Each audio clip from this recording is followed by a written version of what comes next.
These are the new Meta Ray-Ban Gen 2 glasses, and after about a week, they're way more useful than I expected.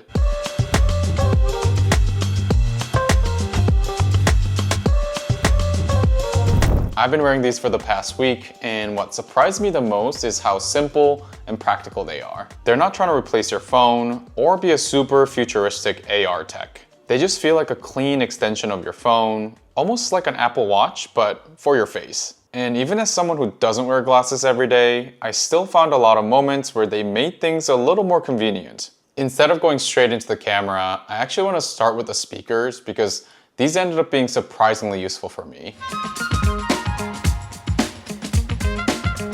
I actually had an ear infection this past week, so I wasn't able to use my AirPods like I normally would. Luckily, these glasses came in real handy with the built-in speakers. There are 2 speakers on each arm of the glasses, right above your ears, and you'd be surprised how loud they can get. They're basically open-ear headphones, not the best sound quality, but for something built into the legs of the glasses, they're way more practical than I expected. There's a touchpad on the right arm here, so if I swipe forward or back, that'll control the volume. There's no vibration feedback on the touchpad, but it'll make some noises when you're swiping back and forth, so you'll know you're swiping.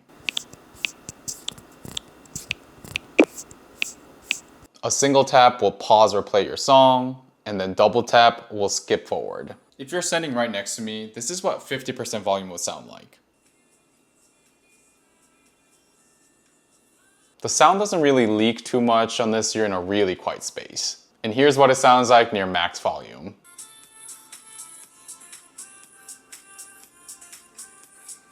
People will definitely be able to hear you at max volume, but there's also not really any reason to have it at max volume anyway. Also, being able to take your phone calls with glasses on felt a little bit more futuristic. It's the same idea as open-ear headphones, but felt cooler because it's your glasses. I tried connecting them to my MacBook like normal Bluetooth headphones, but they only work with your phone, kind of like a smartwatch. Watching back videos with the glasses on is also a cool experience. The open-ear audio makes it feel like what you're seeing is happening right next to you. And speaking of videos, let's talk more about the camera.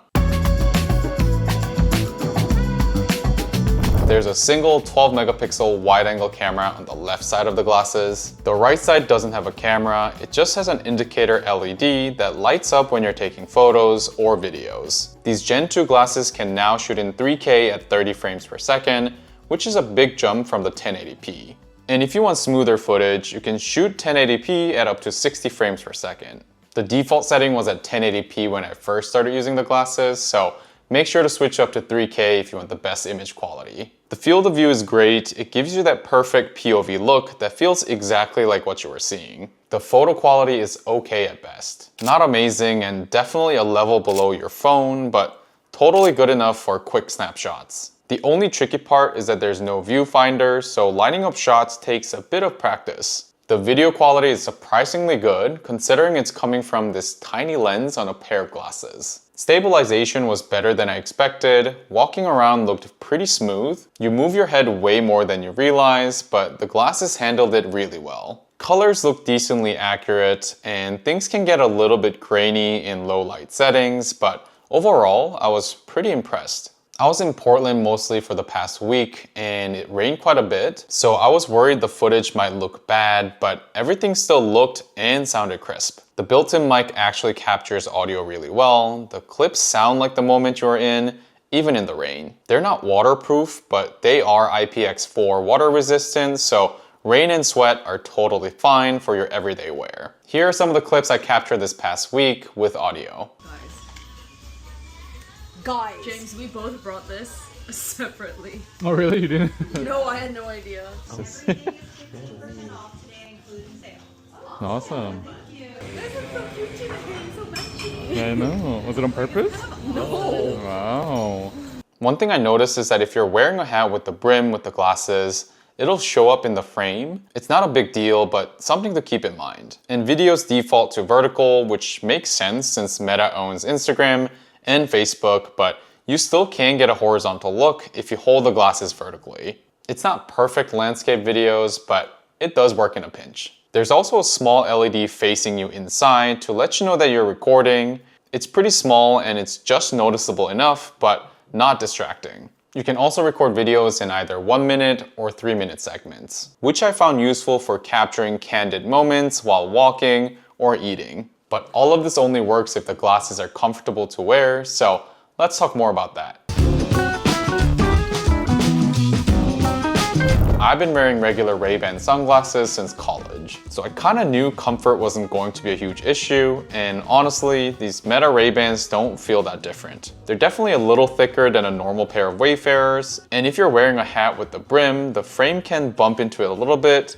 It's not a big deal, but something to be aware of. They weigh around 50 grams, and I was able to wear them for a few hours at a time without any pressure points. There are a few different lens options you can choose from.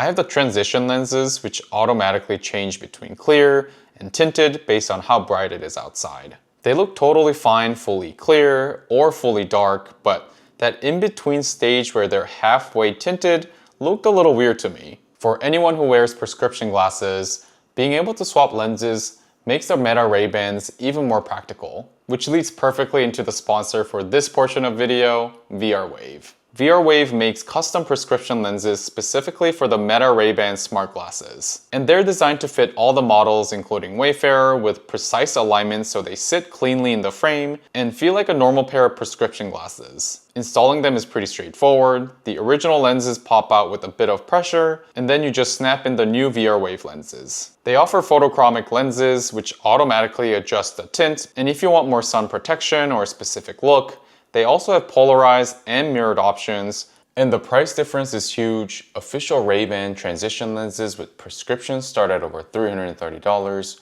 while the same lenses at VRWave will only cost you half the price, around $145. Ordering is super simple too. You pick your lens type, upload your prescription if needed, choose your frame, and you're done. During checkout, you can also add their charging station and get a $5 discount when you bundle it with the lenses. If you're interested, I'll leave a link down below for you to check out. Alright, let's move on to the battery and the app experience.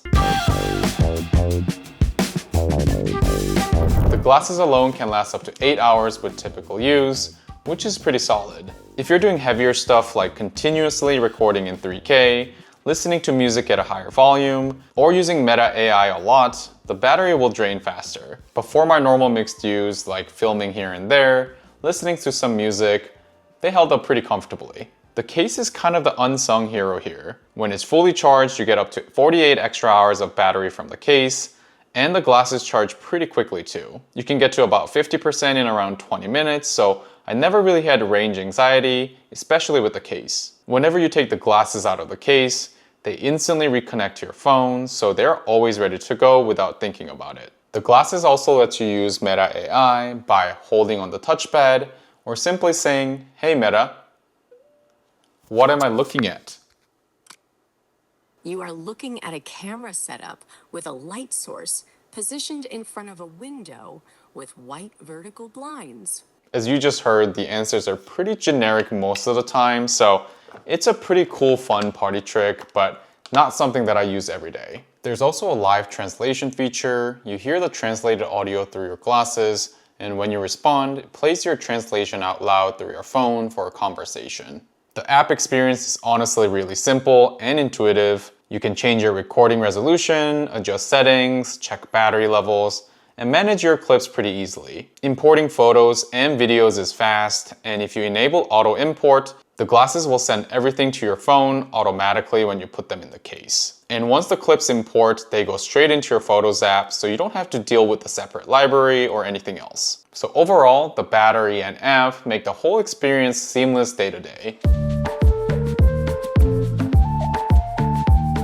At almost $500, these Meta Ray-Bans aren't cheap, and they're definitely not for everyone, but for the right person, they're kind of perfect. When I was looking back at some of the clips with Judy, she mentioned that she didn't even realize that I was filming half the time, and I think that's what makes these so much fun. They're great for capturing real, candid moments without pulling out your phone or making anything feel staged. And the way I see it, they're kind of like a smartwatch, not trying to replace your phone, just making certain moments way easier. And in this case, taking photos, shooting POV videos, and even listening to music without putting anything into your ears. They're simple, and they add a layer of convenience that I didn't even realize that I needed. Let me know in the comments down below if you buy these, or if you do have them, I'd love to know how you use them. And that's all I have for today. Thank you so much for watching, and I'll catch you in my next one. Bye now.